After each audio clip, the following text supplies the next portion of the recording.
छोटी सी आशा। समुद्र किनारे जिंदगी के शोरगुल से दूर मैं खड़ी होकर समुद्र की शांत लहरों को अपने पैरों तले महसूस कर रही थी। कितनी निर्मल, स्वच्छ और शांत लग रही थी आज ये लहरें। इन्हें ऐसे देख क्या कोई कह सकता है कि कुछ समय पूर्व यही लहरें तेज हवाओं के कारण उफान पर थीं।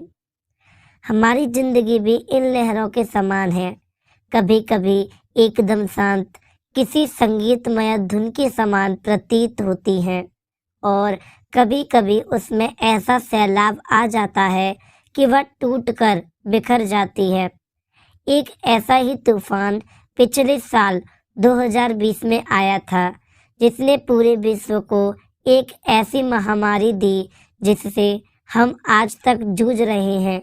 लॉकडाउन की वजह से कितने लोगों की रोजी रोटी छिन गई, कितने लोगों के बिजनेस बंद हो गए, कितने लोग सड़कों पर उतर आए, पूरी अर्थव्यवस्था चरमरा गई। सरकार ने भरसक प्रयास किया, सराहनीय भी है। सरकार ने हर तबके लोगों को राहत पहुंचाने का काम किया, पर कुछ लोग ऐसे भी थे जिन तक कोई मदद नहीं पहुंच पाई।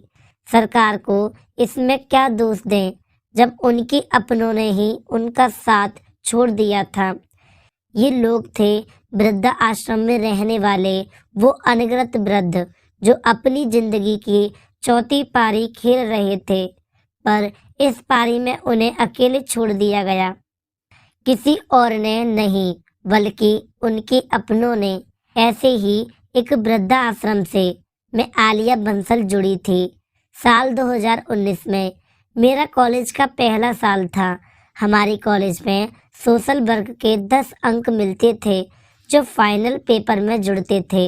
मैंने और मेरी सहेली शालिनी ने सोचा कि इन मुफ्त के अंकों को क्यों गंवाएं, तो हमने भी फॉर्म भर दिया। कुछ हफ्तों बाद सबको उनके सोशल वर्क के लिए जोन बांट दिए गए। मुझे और पायल को सोशल वर्क के लिए कॉलेज के करीब ही एक वृद्धा आश्रम अलॉट किया गया। हम दोनों बहुत खुश हुए। हमें लगा कि वृद्धा आश्रम में क्या काम होगा, ज़्यादा से ज़्यादा किसी बुजुर्ग को घुमाने को कहेंगे या किसी बीमार की सेवा करने को कहेंगे।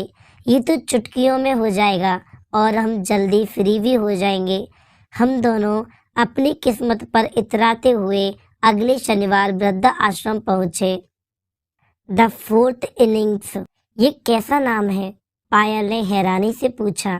हाँ, नाम तो अजीब ही है, पर हमें क्या, चल अंदर चलते हैं, फिर घर भी तो जल्दी जाना है, मैंने पायल के हाथ पर ताली मारते हुए कहा। हम वहाँ की केयर टेकर मिसेज मल्होत्रा से मिलने उनके ऑफिस में पहुँचे। हेलो मैडम, हम दोनों आदर्श कॉलेज ऑफ कॉमर्स से आए हैं। हमारे कॉलेज ने हमें यहाँ सोशल वर्क के लिए भेजा है, मैंने कहा। मिसेज मल्होत्रा बहुत ही बेरुखी से बोले, ओहो, तो आप दोनों हैं, आइए बैठिए। देखो बेटा, मेरी बात थोड़ी बुरी लगेगी। मैंने आपकी कॉलेज को मना किया था कि वो यहाँ अपने छात्रों को ना भेजें।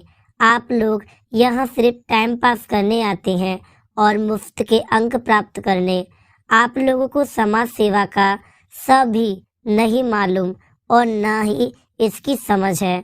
फिर भी आपकी प्रधानाचार्य के आग्रह करने पर मैंने हाँ कर दी।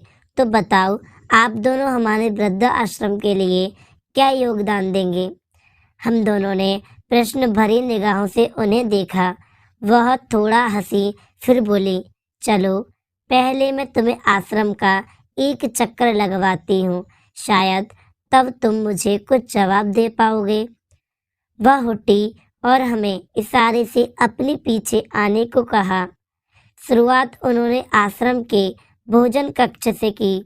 वहाँ बहुत सी बुजुर्ग महिलाएं खाना बना रही थीं। किचन से खाने की इतनी जायकेदार खुशबू आ रही थी कि पेट में चूहे कबड्डी खेलने लगे।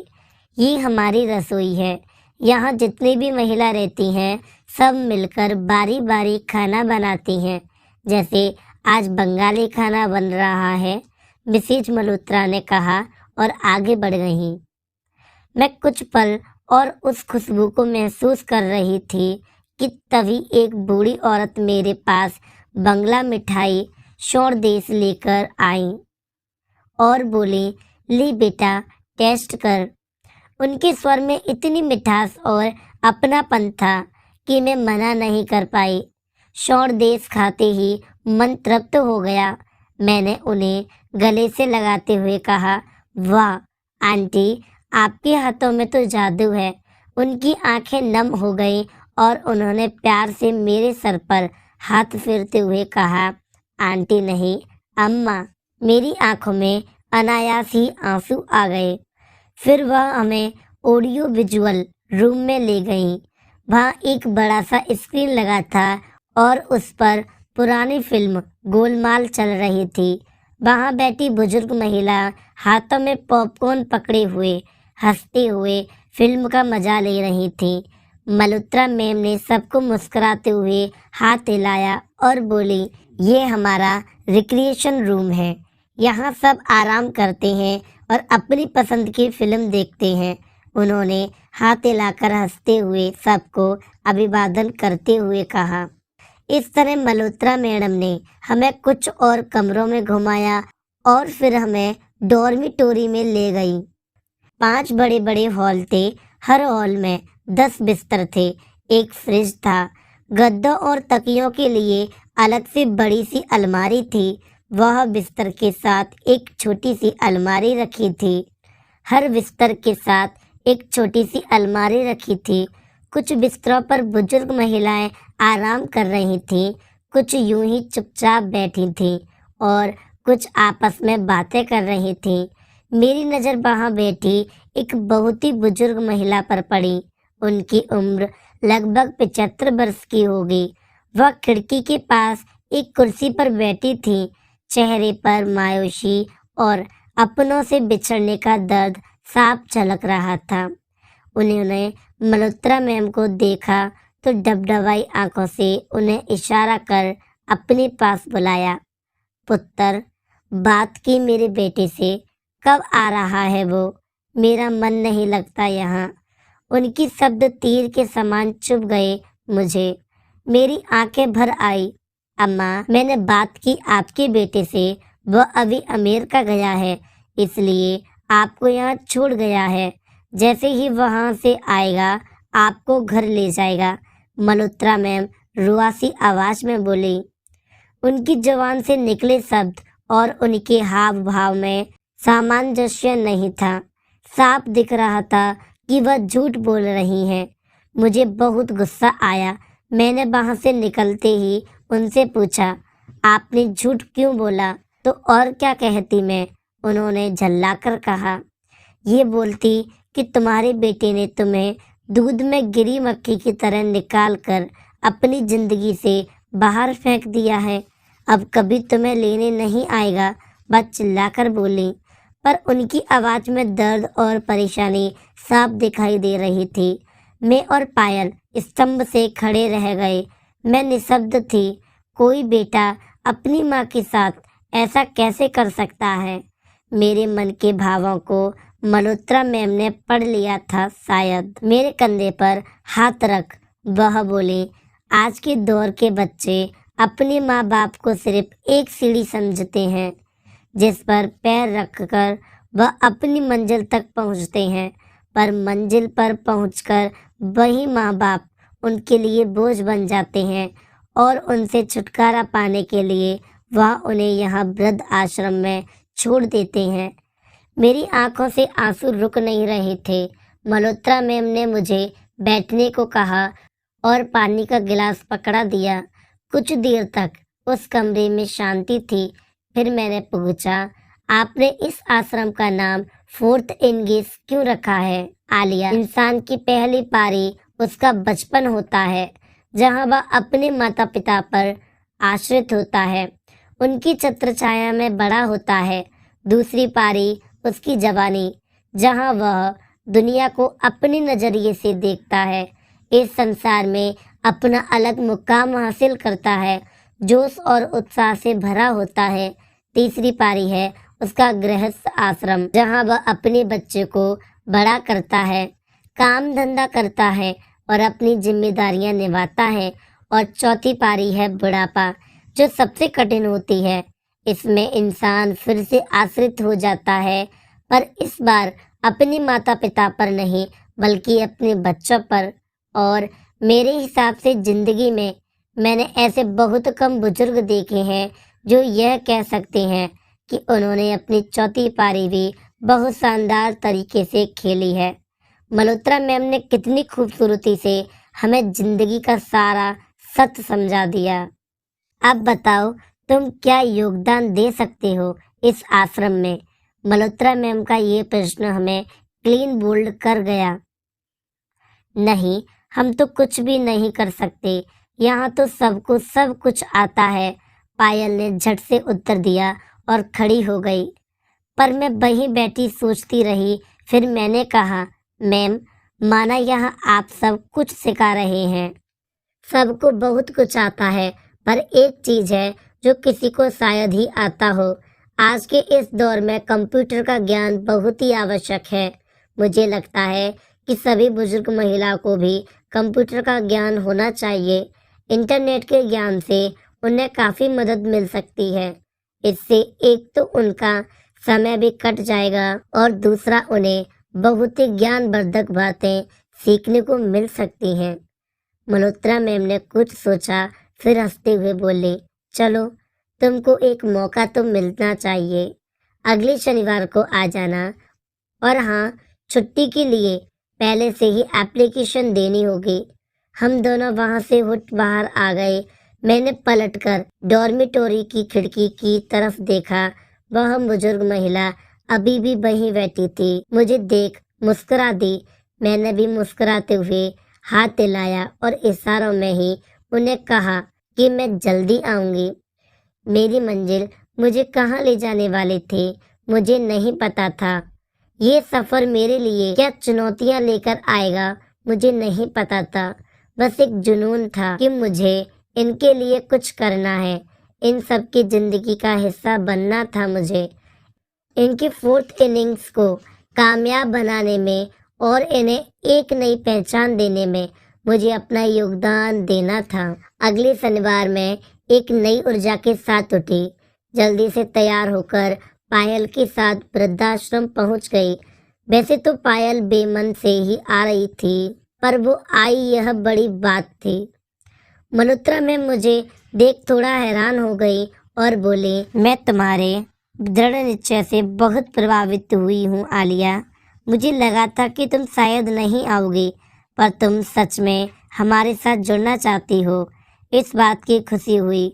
नौजवान पीढ़ी का ये जोश काबिल तारीफ है।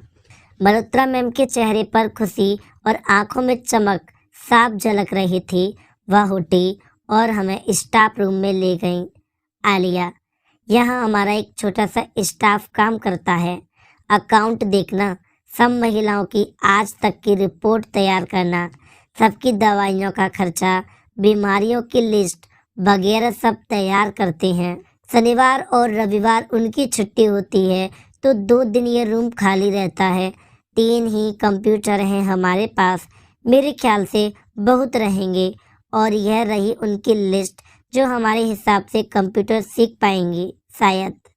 आया अभी सबको लेकर आ रही हूँ। कुछ पल इंतजार के बाद आया 10 बुजुर्ग महिला को लेकर आई। मैं थोड़ा हैरान थी क्योंकि आश्रम में बहुत सारी महिलाएं हैं। मेरे दिमाग में चल रहे प्रश्न को मल्होत्रा मैम ने पढ़ लिया था शायद। वह बोली, आलिया, कुछ महिलाओं ने तो मना कर दिया।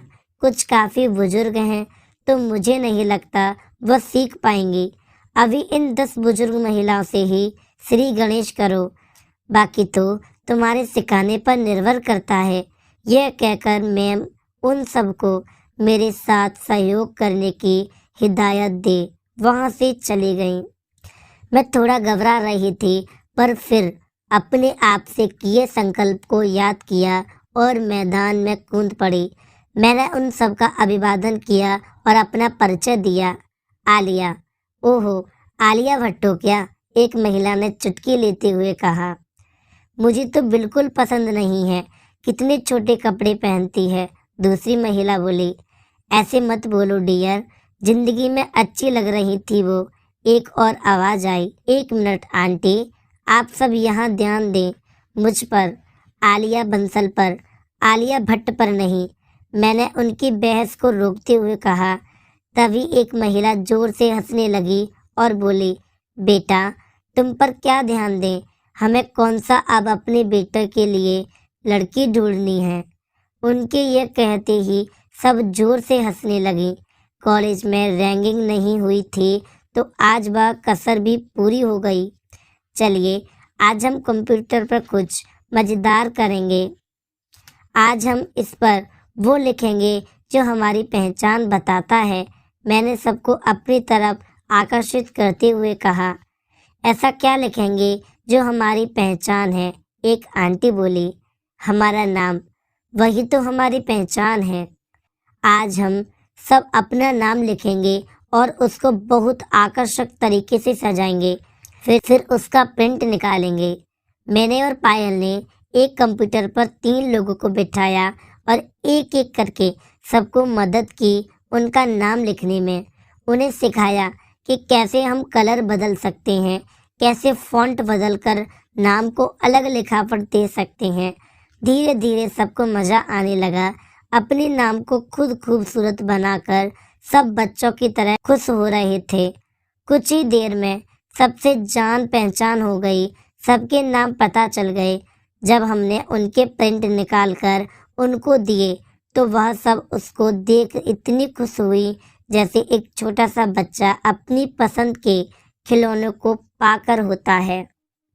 चलिए अब इस प्रिंट को आप अपने बिस्तर के साथ रखी अलमारी पर लगाएं, क्योंकि उस अलमारी में आपका सामान है, वो आपकी चीज है, मैंने उत्साहित होते हुए कहा।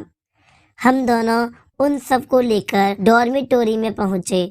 वहां हमने मिलकर सबके नाम वाले प्रिंट उनकी अलमारी पर चिपकाने में मदद करी। बाकी सारी महिला भी उत्सुकता से सब देख रही थी। हमने उनके नाम को और आकर्षक बनाने के लिए उन्हें बहुत से स्टिकर दिए। मंजू आंटी ने तो बहुत सारी स्माइली लगाई। रंजना अम्मा ने अपने नाम को फूलों के स्टिकर से सजाया।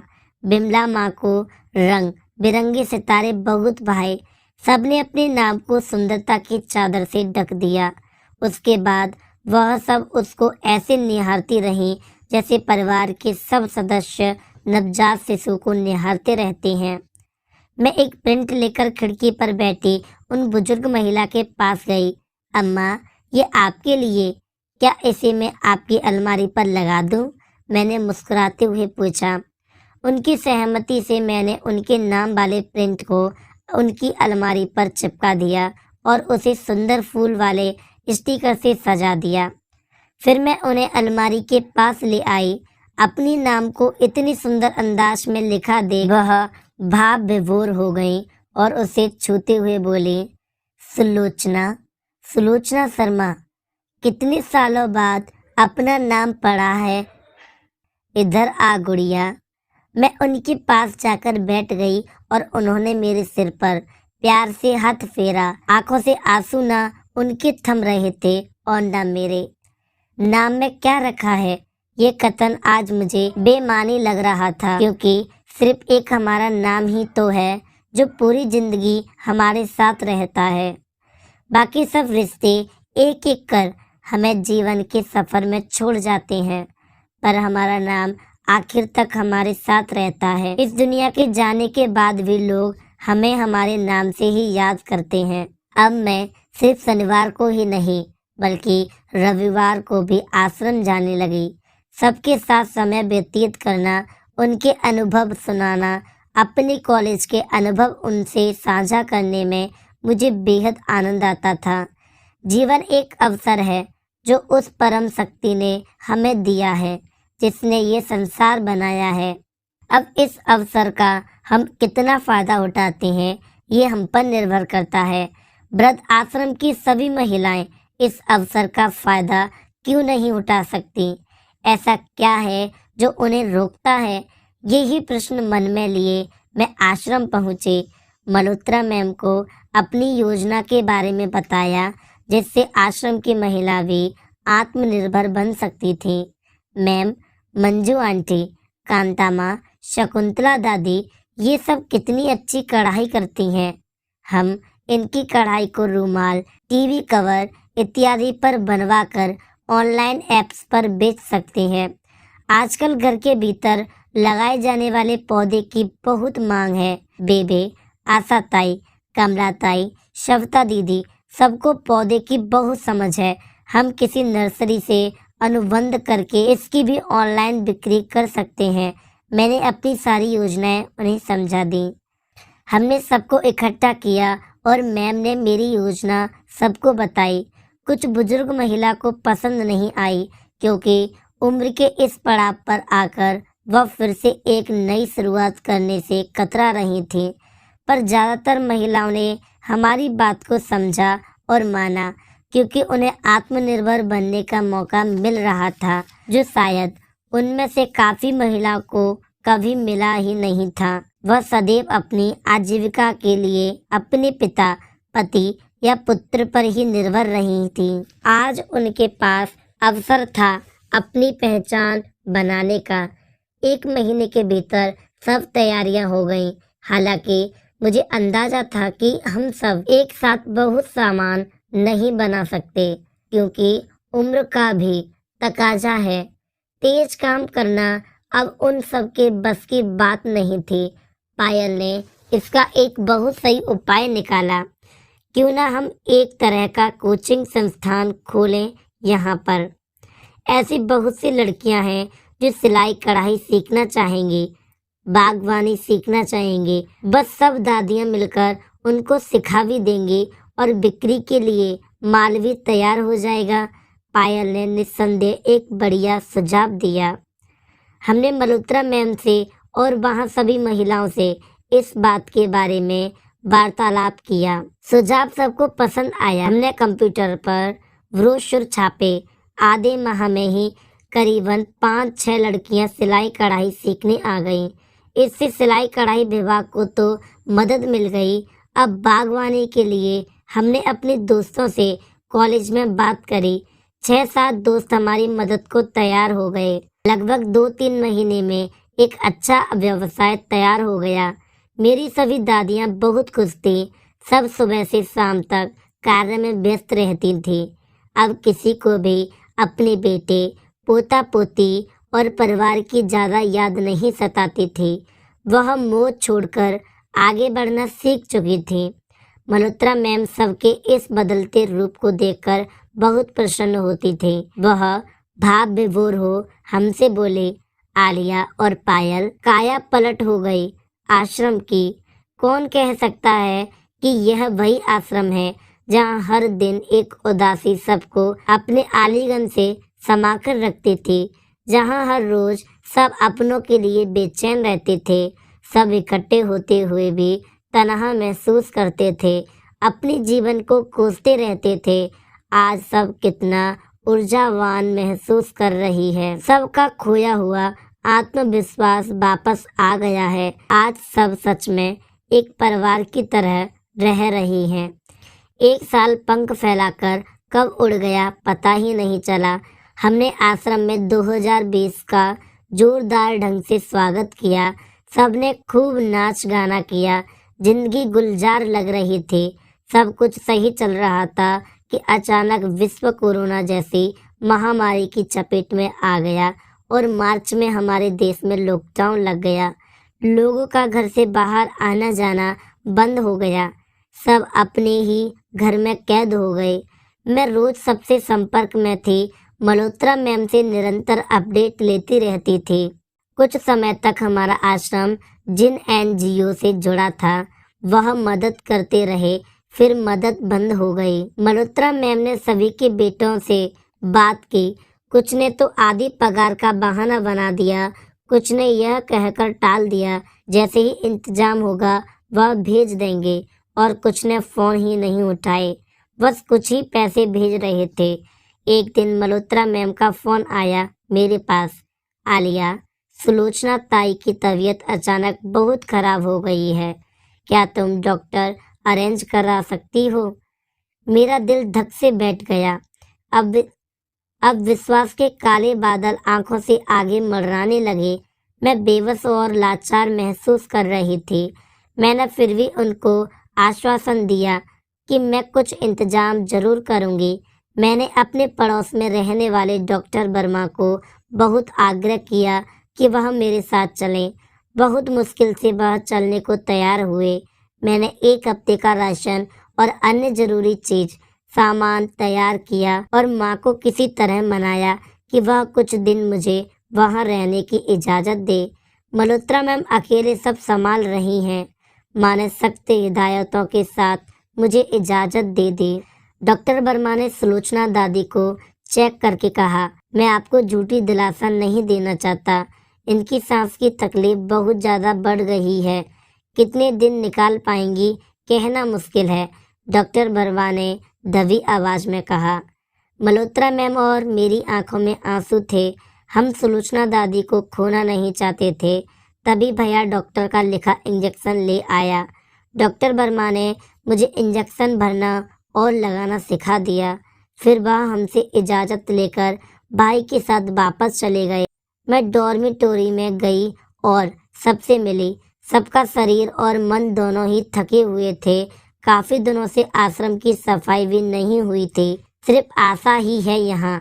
ये बेचारी जितना कर पाती है कर लेती है। मैं भी सफाई में इसकी कुछ मदद कर देती हूँ, मल्होत्रा मैम ने बताया। सुलोचना दादी की तबीयत बिगड़ती जा रही है। उनको सांस लेने में बहुत दिक्कत हो रही थी। मैंने कहीं से ऑक्सीजन का इंतजाम किया, पर उन्हें हॉस्पिटल में भर्ती कराने की ज़रूरत थी, लेकिन बेड की कमी की वजह से हमें कहीं जगह नहीं मिल रही थी। किसी तरह बहुत भागदौड़ के बाद हम एम्बुलेंस का इंतजाम कर पाए। हम सब बेसब्री से एम्बुलेंस का इंतजार कर रहे थे। तभी कांता माँ की आवाज़ आई। हम सब भागकर अंदर गए। सुलोचना दादी हम सबको छोड़कर जा चुकी थी। उनका जरा जीर्ण शरीर बिस्तर पर पड़ा था। हम सब शून्य में उन्हें देख रहे थे। तभी एम्बुलेंस की आवाज़ ने कमरे में फैले सन्नाटे को तोड़ा। उसके पीछे भाई की गाड़ी थी। उसने जल्दी से 2 कर्मचारियों को स्ट्रेचर लेकर अंदर दौड़ाया। दरवाजे पर आते ही उसने मुझे पुकारा। मैं भागकर भाई से लिपटकर रोने लगी। वह भी स्तंभ खड़ा हो गया। उसे भी विश्वास नहीं हुआ। एम्बुलेंस लेकर जाने वाली सुलोचना दादी को जिस एम्बुलेंस को उनकी जान बचाने के लिए बुलाया था, उसी में उनकी अंतिम विदाई देनी पड़ी। शायद हमें देर हो गई उनको हॉस्पिटल में एडमिट कराने में। सब ने हाथ जोड़कर उनको अंतिम विदाई दी। दादी अपने अंतिम सफर पर चल दी। हम सारी जिंदगी रिश्तों के मोह में उलझे रहते हैं। उन्हीं के इर्द गिर्द हमारी जिंदगी चलती है। उनके लिए हम लड़ते हैं, उनके लिए परेशान होते हैं, उनसे आशाएं और उम्मीद रखते हैं। यदि वह टूट जाए तो दुखी होते हैं, पर हम ये भूल जाते हैं कि अपने जीवन का अंतिम सफर तो हमें खुद ही तय करना है। उसमें हमारे साथ कोई नहीं चलेगा। ये सफर सिर्फ हमारा है। मैं और मल्होत्रा मैम किसी तरह राशन इकट्ठा करने की जद्दोजहद में लगे थे। पायल लॉकडाउन की वजह से दूसरे शहर में फंस गई थी, पर उसने भी किसी तरह हमारी मदद करने की पूरी कोशिश करी। मदद आ रही थी पर टुकड़ों में। इससे हम सबको जरूरत की चीजें उपलब्ध नहीं करा पा रहे थे। एक दिन मैंने ठान लिया कि बस अब दूसरों पर आश्रित नहीं रहना, अब खुद ही कुछ करना पड़ेगा। सबको बुलाकर मैंने सबको समझाते हुए कहा, इस लॉकडाउन ने बहुत से लोगों के काम धंधे छीन लिए, बेरोजगारी बढ़ गई है, पर ऐसे बहुत से लोग हैं जो घर आराम से तो बैठे हैं, पर उन्हें कुछ दिक्कतों का सामना करना पड़ रहा है। जैसे ऐसे बहुत से विद्यार्थी को हॉस्टल में या उनके द्वारा लिए किराए के मकान में बैठना पड़ रहा है, और उनकी सबसे बड़ी समस्या है कि उन्हें ढंग का खाना नहीं मिल रहा, क्योंकि होटल, रेस्टोरेंट, ढाबे सभी बंद हैं। उन्हें खुद बनाना पड़ रहा है, और बहुत से ऐसे हैं जिन्हें खाना बनाना आता ही नहीं। हाँ, बेचारे बच्चे, पर इस सब में हम क्या कर सकते हैं, मंजू आंटी ने कहा। इसमें आप लोग ही तो मदद कर सकते हैं। देखिए, आप सब बहुत अच्छा खाना बनाते हैं, तो क्यों ना हम टिफिन बॉक्स की प्रतिक्रिया शुरू करें। ऐसे बहुत से हॉस्टल हैं जहां हम अपनी बनाए घर के खाने को पहुंचा सकते हैं। बदले में एक कीमत रखेंगे जो ज़्यादा महंगी ना हो, और खाना बनाने के बर्तन तो हैं ही हमारे पास। खाना पैक करके भरने के लिए डिब्बे हम थोक में मेरे एक मित्र के पापा की दुकान में से ले सकते हैं। उनको पैसे का भुगतान हम धीरे धीरे कर सकते हैं। सबने मेरी बात मान ली, शायद इसलिए कि वह मुझे हताश नहीं देखना चाहते थे, या फिर इसलिए कि उन्हें मुझ पर भरोसा था। दोनों बातों में से जो भी वजह रही हो, पर आशा की किरणें अभी भी कायम थी। अगला एक हफ्ता बहुत मेहनत का था। हम सब ने मेहनत करके एफएम प्लेट तैयार किए। मैंने उन्हें अपने सारे सोशल मीडिया अकाउंट पर डाल दिया। अपने सभी नए पुराने दोस्तों को मेल से, मैसेज साइट से, सब तरह से भेजा। सिर्फ मैंने ही नहीं, पायल, भाई, माँ, पापा और घर के सभी रिश्तेदारों ने इसका सोशल मीडिया के द्वारा प्रचारित किया। हमारी मेहनत रंग लाई। किचन के शुभारंभ से 2 दिन पहले हमें करीब 15 ऑर्डर मिले। कुछ मेरे ही कॉलेज के दोस्त के थे जो हॉस्टल में रह रहे थे और स्वच्छ और स्वादिष्ट भोजन के लिए तरस रहे थे। कुछ ऐसे विद्यार्थी थे जो हॉस्टल में नहीं अपितु बाहर किराए पर रहते थे और खुद ही अपना खाना बना रहे थे। पर समस्या थी कि उनको खाना पहुंचाएं कैसे। आशा ने थोड़ा झिझकते हुए कहा, मैम, मेरा पति खाली बैठा है आजकल, वह साइकिल पर दे आएगा। जब आपका काम चल जाए तो कुछ दे देना रोज का उसको। आखिरकार सभी पड़ाव को पार कर हमारी किचन शुरू हुई। हमारी प्यारी दादियों ने बहुत जायकेदार खाना बनाया। हमने उसको सही से पैक किया और उसमें एक पर्ची डाली जिस पर लिखा था, अपना ख्याल रखना। कुछ ही दिनों में हमें थोड़े ज़्यादा ऑर्डर मिलने लगे। पायल के दिमाग में एक उपाय आया जिसे मैंने यहाँ बैठकर कार्यान्वित किया। मैंने किचन में खाना बना रही सभी दादियों का एक वीडियो बनाया और एक यूट्यूब चैनल बनाया दादी की किचन से, और उस पर उस वीडियो को भेज दिया। एक ही दिन में वह वीडियो बहुत लोगों ने पसंद किया और इससे हमें ज़्यादा ऑर्डर मिलने लगे। अब हम सुबह का नाश्ता, दोपहर का खाना दोनों बनाने लगे। तकरीबन 1 महीने बाद पापा ने हमारे लिए एक कंपनी भी दर्ज करा दी और समस्त औपचारिकताएं और दस्तावेज भी इकट्ठे कर लिए। अब हम ऑनलाइन खाने का ऑर्डर लेने वाली फूड डिलीवरी संस्थाओं में अपनी छोटी सी कंपनी को दर्ज करा सकते थे। फिर क्या था, हमने अपनी कंपनी दादी की किचन से 2-3 ऑनलाइन कंपनी में दर्ज करा दी। क्योंकि हम थोड़ा बहुत पहले ही मशहूर हो चुके थे, इसलिए जल्दी ऑर्डर आने लगे। बंगाली, पंजाबी, गुजराती, राजस्थानी, मद्रासी, हर तरह का मेन्यू हमारी किचन से जाने लगा।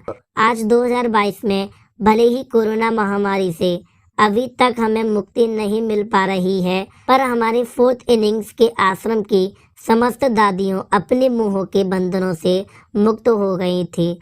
आज वह खुली हवा में सांस ले सकती हैं, अपने पंख फैला उन्हें जिस दिशा में चाहे मोड़ सकती हैं। दादी की किचन से आज बहुत अच्छा चल रहा है। मंजू आंटी और सरला ताई कंप्यूटर के जरिए सारे ऑर्डर संभाल लेती हैं। आज उन्हें मेरी भी आवश्यकता नहीं पड़ती, और यही तो मैं चाहती थी, वो पूरी तरह से आत्मनिर्भर बन जाएं। आत्मनिर्भरता ही एक ऐसा हथियार है जो हमें हमारे जीवन की चौथी पारी में भी टूटने नहीं देता। मैं हमारे समस्त बुजुर्गों से यही कहना चाहूँगा कि जीवन चलने का नाम है। हम थककर थोड़ी देर भले ही आराम कर लें, पर फिर से उठकर चलना ही पड़ेगा।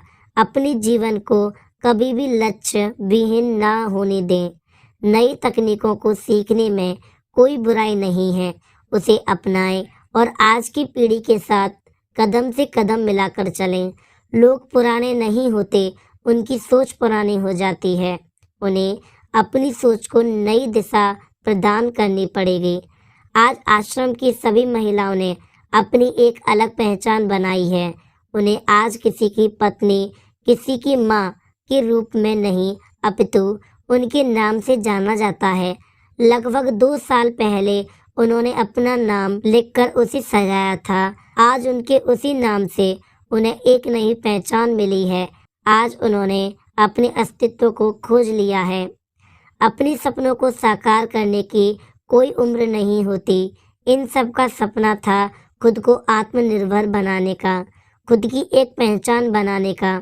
भले ही उस सपने को साकार होने में वक्त लगा, पर सपने देखेंगे तभी तो उनके साकार होने की उम्मीद करेंगे। ये स्टोरी आपको कैसी लगी हमें कमेंट बॉक्स में ज़रूर बताएं, और वीडियो अच्छी लगी हो तो वीडियो को लाइक और चैनल को सब्सक्राइब करना ना भूलें। ऐसी ही और वीडियो देखने के लिए ऊपर दिए गए बॉक्स को टच करें।